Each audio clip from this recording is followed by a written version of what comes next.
After all the action I'd seen over the past weeks, I was due for some R&R. Thankfully, Major Hitchens agreed and has arranged for me to go to Australia for a few days with a brief stop at the Milne Bay airfield in Papua New Guinea so that I could give him a first-hand report upon my return. Since this war began, all I have known is killing and the loss of friends that I considered family. Physical pain is easy. It's the mental wounds that haunt and torture me day after day. It's starting to wear me down. Hopefully, when I'm down under, I can begin to heal some of those wounds.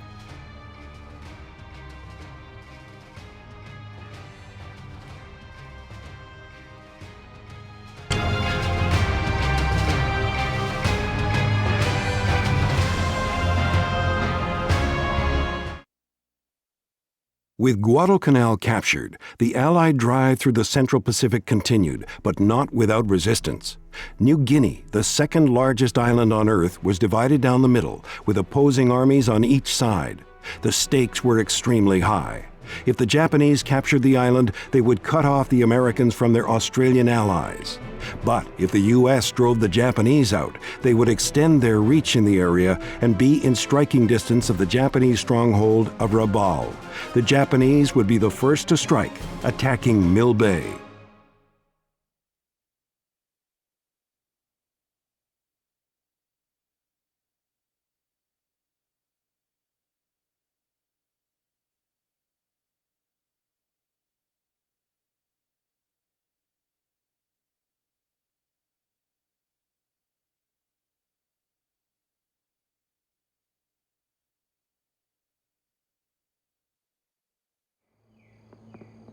Well, I must say, the General is mighty pleased with the performance of the Red Eagle Group so far.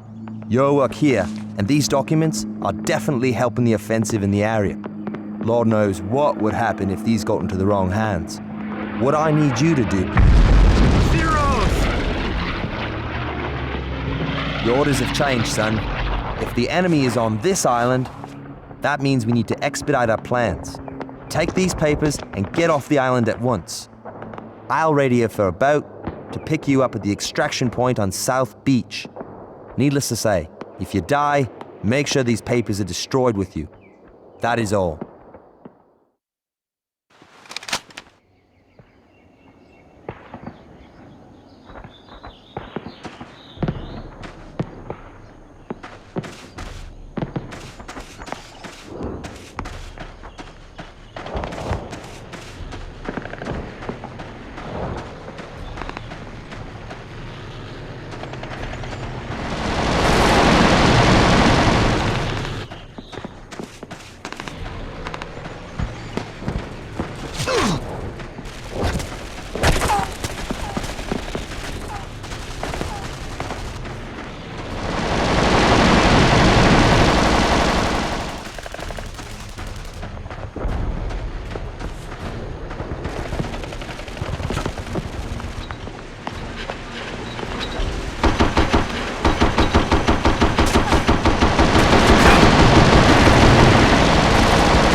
battle for Milne Bay lasted for nearly 2 weeks during the summer of 1942.